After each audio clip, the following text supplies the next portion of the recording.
L'échange que vous allez entendre est un entretien épistémique. Il s'agit d'une conversation asymétrique dans laquelle on s'intéresse à notre interlocuteur en lui posant des questions. Au travers de celle-ci, nous cherchons à comprendre les raisons qui motivent son avis. L'objectif principal de cette forme de conversation est de passer un moment agréable et mutuellement enrichissant. Et nous accueillons ma Patou facho préférée de TikTok. Comment vas-tu, Patou? Tu peux te démute, Patou. Patou, faut que tu appuies sur le petit bouton du micro pour pouvoir parler, sinon on ne t'entend pas. Ah, je crois que Patou a un souci, je sais pas s'il nous entend. Est-ce que moi vous m'entendez, John et ProGeeks, vous m'entendez? Oui, on t'entend parfaitement. Super bien. Non, désolé, c'est de ma faute, excusez-moi. Aïe! Attendez, je suis emmêlée. Ça commence fort avec Patou. Comment vas-tu, ma Patou? Oh la vache, ouais. Oh la vache. Comment ça va, les amis? Ben nous ça va bien, c'est un petit live tranquillou qui démarre sur les chapeaux de roue. C'était intense, j'ai entendu, intéressant. c'était intense, hein. Ouais, Alors, il y a des c'est choses parce sur que c'est lesquelles les gens passionnés. Exactement. Il y a des choses sur lesquelles je suis d'accord. Pas sur tout, mais des choses sur lesquelles je suis d'accord. Pas surtout ou pas tout? Pas surtout, pas tout. Pas surtout, pas tout. Oui, alors, j'aime ton introduction. Ouais.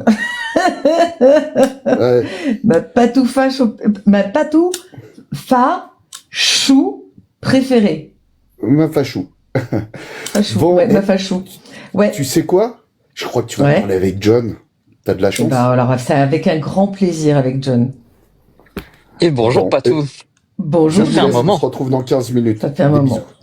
Merci, des bisous. Alors, est-ce que tu es aussi stimulé par le sujet que notre interlocuteur précédent? Alors, non. Je suis stimulée, mais pas autant. Titre. Oh purée, mince. Ah oui. Ouais, c'est vrai. Merci, John, pour cette question pertinente. Et on s'habitue à poser des questions problématiques. Ouais, c'est ça.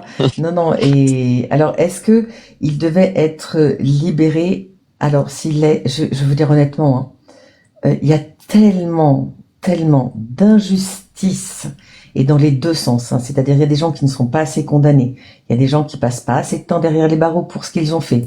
Il y a des gens qui, je vais vous dire honnêtement, je suis pas pour condamner quelqu'un qui n'est pas responsable d'un quelconque, on va dire, ouais, je sais pas si je peux dire crime de sang, hein, je parle. Hein. Enfin, je sais pas comment le dire. Je voudrais pas faire sauter ton live, Russell.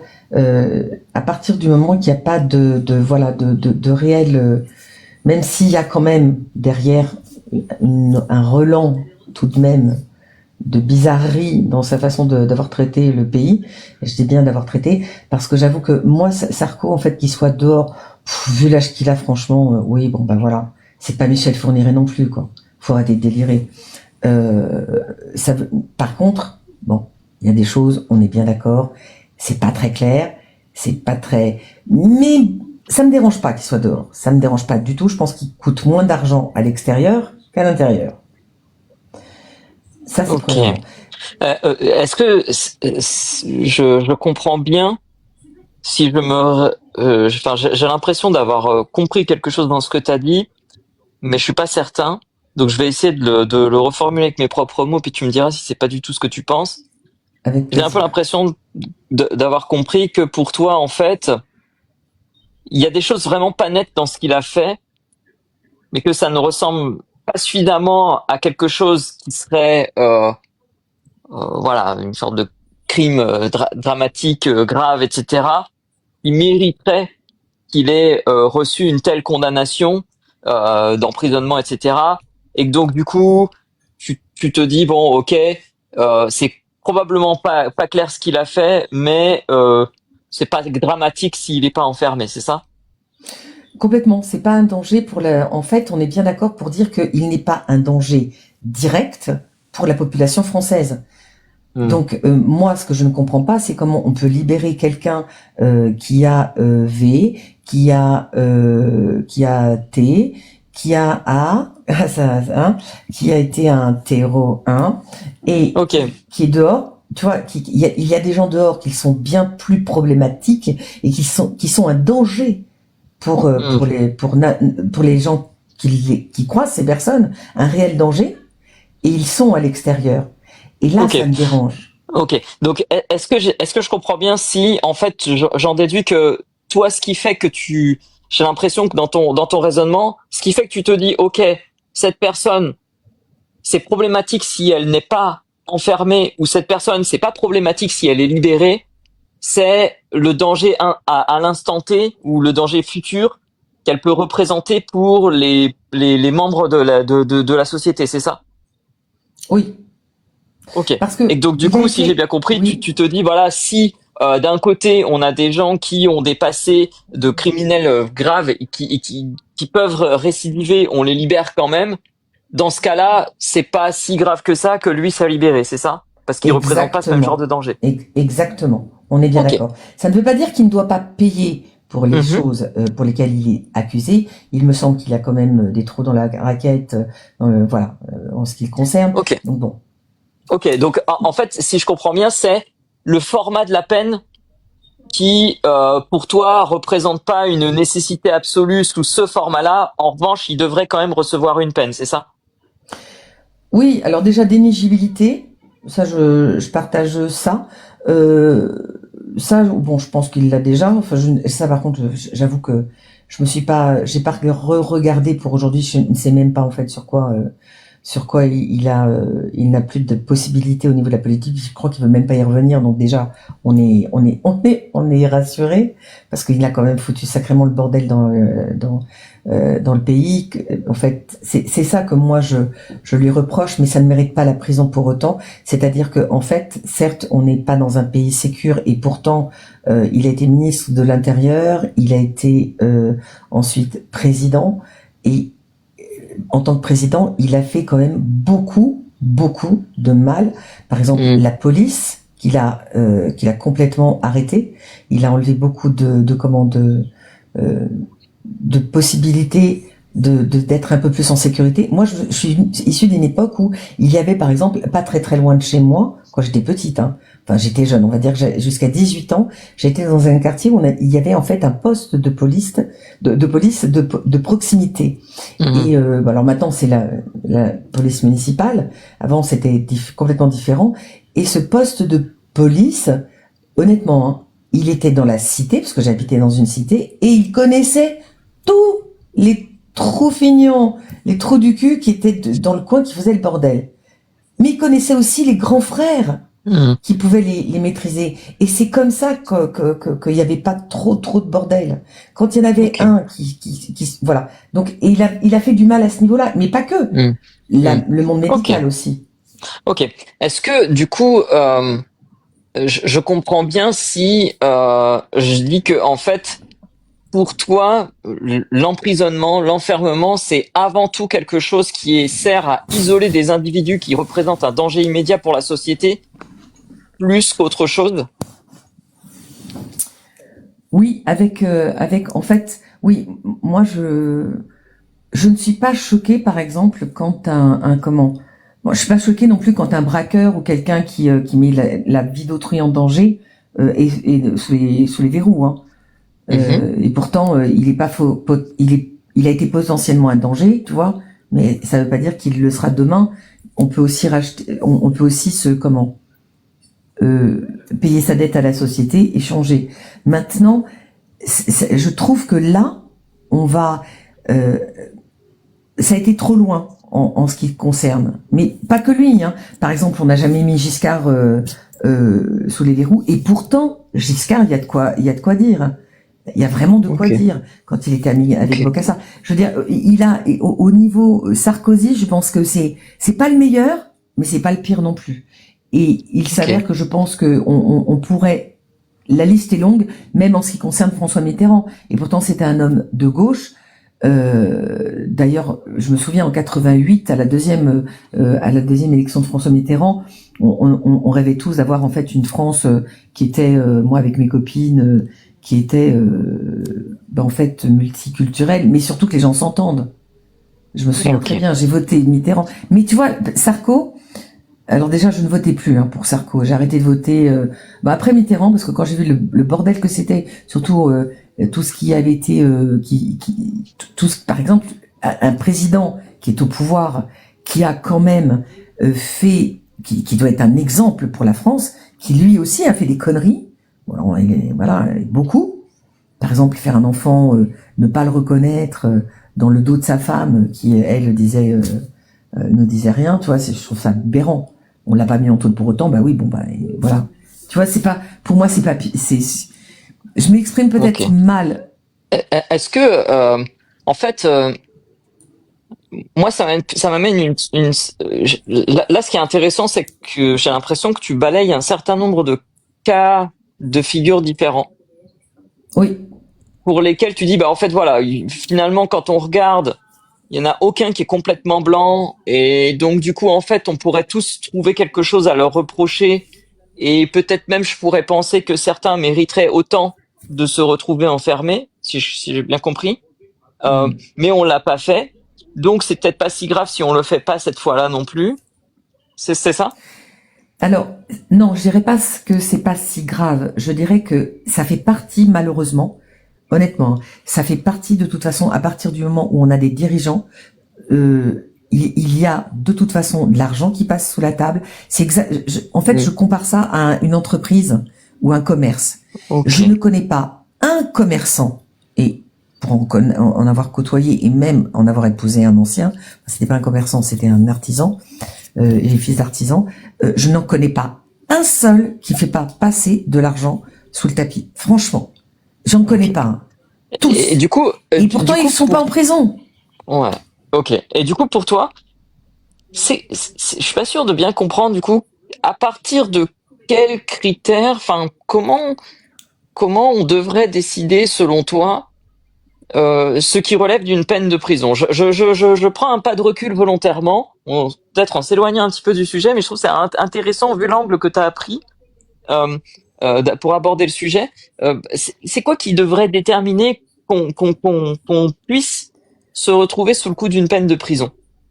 La dangerosité la dangerosité immédiate envers la population. D'accord. Pour moi, Et c'est ça. comment on- si demain tu devais, on te disait, bah voilà, en fait, on aimerait bien que tu nous aides à rédiger des nouvelles lois pour ça. Quels critères tu mettrais pour estimer cette dangerosité? Alors, honnêtement, je ne suis pas assez compétente. Il y a heureusement qu'il y a Mhm. des gens qui sont normalement, il y a des gens qui ont fait les études, qui ont été formés pour justement, qui font de la politique et qui sont bien plus capables que moi de rédiger ce genre de propositions de loi. Le problème, c'est que il y aura, on peut pas, il faudrait ménager, comme on dit, la chèvre et le chou. C'est un peu ce qu'ils essaient de faire, mais pas toujours. Mais comment, c'est ça? Comment? Et moi, je le sais pas non plus. Je réfléchis parce que je me dis pas que il faut pas faire payer aux gens qui ont escroqué des choses comme ça. C'est pas ça du tout. Mais c'est quoi c'est quoi en fait? Qu'est-ce qui reste pour les gens qui sont réellement dangereux?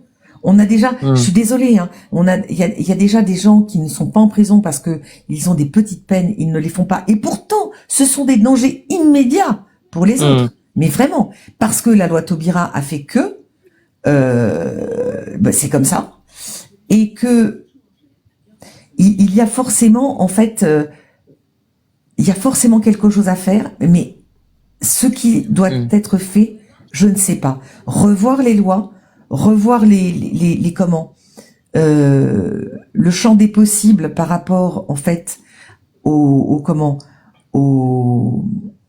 actes, comment ça s'appelle, je cherche le mot, par rapport aide-moi, John. Alors, au délit, voilà, que ça soit un délit, que ça soit en fait répréhensible devant une cour, une cour de justice, tu vois. Qu'est-ce qui fait que? Est-ce que honnêtement, voilà. Ok. Maintenant, Ouais, du coup, ce que je comprends, c'est que moi j'ai vraiment l'impression que pour toi il y a ce côté de à quel point l'individu peut nuire à ses semblables dans l'immédiat.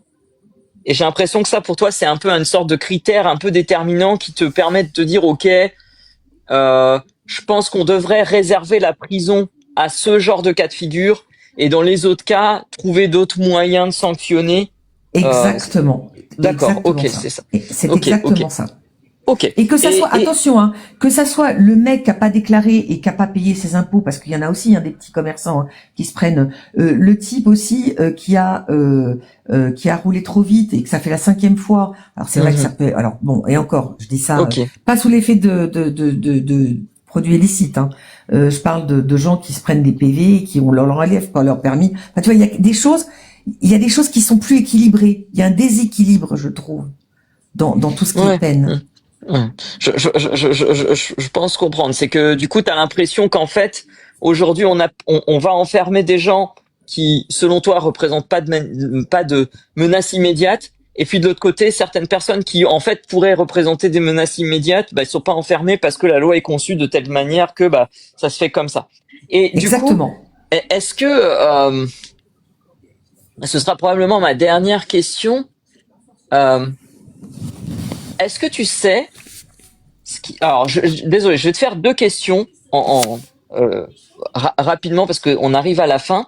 Ma première question sera à quel point, sur une échelle de 0 à 100, t'as l'habitude, à quel point t'es convaincu que cet avis est le bon? Là? Ouais. Oh purée, je vais être décevante. Hein.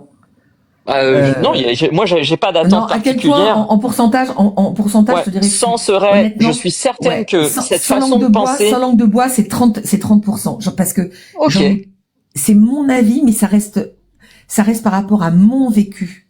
C'est-à-dire, moi, je suis pas une victime de Sarkozy, mais par contre, je suis une victime de mon ex qui a pas fait de tôle. Tu vois ce que je veux dire?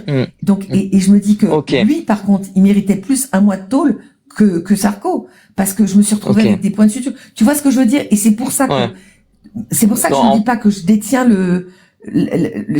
la solution, parce que forcément, avec mon vécu, c'est forcément biaisé. Je comprends. Mais j'avais besoin tout de même de dire que, voilà, moi, sans doute par le vécu de chacun, on n'a pas le même avis. Du coup, si je comprends bien, en fait, il y a toute une partie de ton vécu qui t'amène à te dire, ok, moi mon intuition serait que je pense que ce serait bien qu'on protège en enfermant les gens qui sont des dangers immédiats, qu'on protège le reste de la population et les autres c'est moins grave, mais t'es pas du tout certaine que ce soit le bon avis parce que t'as conscience que ça vient en partie du fait que toi c'est un peu ancré dans ton vécu aussi et c'est pour ça que tu te mets à 30 et pas à 90, c'est ça? Et exactement. C'est exactement ça. Je suis totalement consciente que c'est biaisé par mon vécu. Ok, et donc ma dernière question, qui sera une question peut-être à emporter, c'est est-ce que tu sais ou est-ce que tu as une idée d'une information, d'une réflexion, d'un raisonnement qui serait susceptible de te faire changer d'avis? Et là, ça va aller dans 2 directions. La première, c'est quel genre d'information ou de raisonnement ou de truc te ferait passer de 30 à 90%? Et quel genre d'information ou quel genre de raisonnement ou d'argument serait susceptible de te faire passer de 30 à 0 ou à 2 ou 4 ou 5? Et c'est une question à emporter. Je l'emporte. Mais je sais que je connais la réponse, mais je l'emporte avec moi. Ah c'est bien, c'est bien, tant mieux. Bon, comme on a un peu dépassé le temps, je vais quand même passer la parole à Progix et Russell pour leurs questions à emporter. Vas-y, Progix, moi j'en ai potentiellement 2, donc... Oui, alors, pas de question à emporter, juste une remarque et des félicitations. Le fait d'avoir un indice de confiance qui est plus bas quand on a un avis qui est basé sur l'émotion, c'est toujours quelque chose de bien. Et comme on encourage l'humilité, c'était juste une petite félicitation au passage. C'est très gentil, Progix. Merci beaucoup. Alors, c'est pas de la fausse modestie, hein, mais franchement, j'ai toujours en fait réfléchi comme ça parce que l'émotion n'est jamais bonne conseillère. Alors moi, Exactement, et c'était le but justement de ma félicitation. On sait que quand on est dans l'émotionnel, c'est pas forcément là qu'on réfléchit le mieux. On est tous la même chose, et Oui. c'était pour ça que je le disais. Merci beaucoup. Alors, Patou, moi j'ai potentiellement 2 questions à emporter, mais qui sont plus des réflexions suite à la discussion que tu as eue avec John. La première, est-ce que pour toi, un yoleur qui, suite à un accident, n'a plus la capacité de yoler, ne devrait pas être incarcéré? Point d'interrogation. Et la deuxième, est-ce qu'on doit pas mettre un délinquant sous les verrous sous prétexte que les autres ne se font pas attraper? Excellente question, surtout la première. Excellente. Et c'est là où mes 30% sont légitimes avec ça. Merci. Je les emporte. Ok. Et du coup, comment ça s'est passé cet échange pour toi?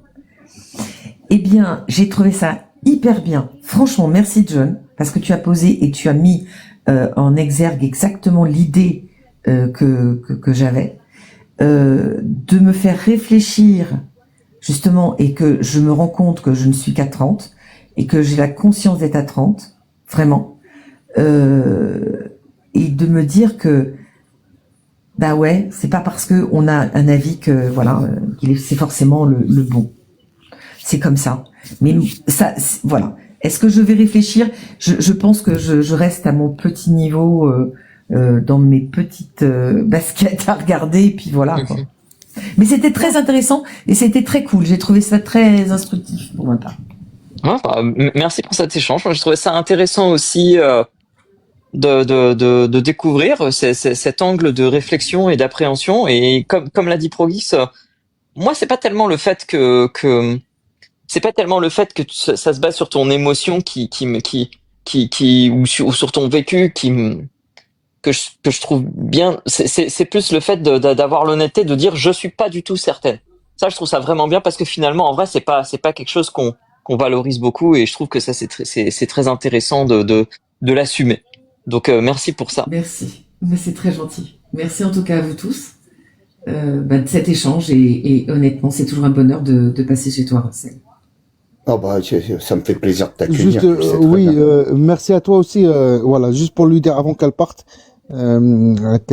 pardon, Patou, gros bisous à toi. Merci, gros bisous à toi également. Et je voulais dire à Russell, domo arigato gozaimasu. Merci, j'ai bien compris, il n'y a pas de souci.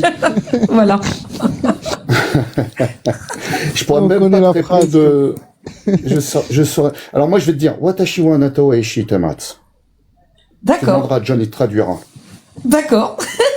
C'est que je veux rien dire, je ne sais pas. Non, je dis 2 choses en japonais, hein. C'est iraishamase, c'est quand tu rentres. Ah si, itadakimasu quand tu manges, parce que c'est important. Et tu frappes dans tes mains. Et tu frappes dans tes mains. Exactement. Itadakimasu. Et là, tu peux manger. et donc, domo arigatou gozaimasu. Ah si, konnichiwa, les trucs basiques. Je ne sais même pas dire je t'aime en japonais, j'ai honte. Tu sais comment on dit femme enceinte en japonais? Vas-y, je sens la bêtise arriver quand même. Itatumi. Ah, voilà, c'est bien ce qui me semblait. J'en étais sûre. En tout cas, c'était fort intéressant. Merci à vous tous. Et je vous écoute d'en bas. Toujours un bonheur, Russell. Merci pour ces thèmes. Merci. Des bisous à Je toi. vous embrasse. Des bisous à tous. Ciao. D'accord. C'est ce qu'on dit quand une personne s'en va, mais qu'on l'invite à revenir plus tard, un autre jour. Ah ben, il faut que tu me l'écrives, hein, John. Je te l'écrirai dans le chat. Ça marche. John, tu Allez, pourras lui bisous, traduire bisous à Watashi tous. wa anata. Tu pourras lui traduire Watashi wa anata wa ishitematsu. Je pense avoir compris, mais je suis pas tout à fait sûr de ton accent, donc écris-le moi et je pourrais traduire, oui. Ça va être encore pire à l'écrit. J'ai un accent pourri quand j'écris. Ça veut dire je t'aime, pas tout. En fait, Ah, en bah réalité, voilà. en japonais, on utilise plutôt ski pour dire pour témoigner son amour à quelqu'un. Ski desu ka? Ski desu ka, ça veut dire est-ce que, c'est là que c'est une question. Est-ce que t'aimes bien? Putain, il est meilleur que moi, le salopard. J'en peux plus. Ce mec-là est un génie. Il me bat à plat de couture sur tout. Ça m'agace. Mais je l'aurai un jour. Je l'aurai. Allez, bisous. Bisous. Bonne fin de live et puis je suis en bas. Gros bisous à tous. Ok. Merci.